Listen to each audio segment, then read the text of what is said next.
वारह खां मुज़फ़र काज़ी जी रिपोर्ट मुताबिक़ वारह में GSN महाज़ जे चेयरमैन रियाज़ चांडियो मरकज़ी जनरल सेक्रेटरी गफ़ार मीरजत वारह प्रेस क्लब प्रेस कॉन्फ्रेंस कंदे चयो आहे त 10 मार्च ते सिंध में धाड़ियल कल्चर ख़िलाफ़ जिस्म जा कारकुन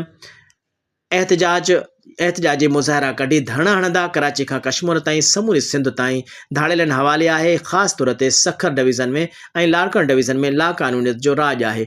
धाड़ियलनि मथां हथां सरियाम माण्हू अगवा थी रहिया आहिनि। सिंध पुलिस सिंध में थींदड़ ॾोहनि में मुलविस आहे।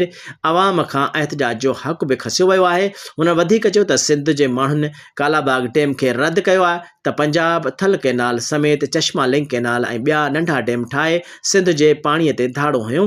हुन सिंध हुकूमत खां मुतालबो कयो त सिंध में ज़राअत लाइ पाणी 91 ठाह तहत वठी ॾिनो वञे। ज़रई पैदावार जे नाले में सिंध जूं ज़मीनूं फ़ौज हवाले कयूं आहिनि ऐं सिंध जूं ज़मीनूं सिंध जे ग़रीब हारियुनि खे ॾिनियूं वञनि। 10 मार्च ते जिस्म सॼे सिंध में धाड़ियल राज पंजाब तरफ़ां क़ाइमु कयल ग़ैर क़ानूनी कैनालनि ऐं अमन अमान जी बहाली लाइ एहतजाज कंदे सिंध जे अवाम एहतजाज में भरपूर शिरकत करे।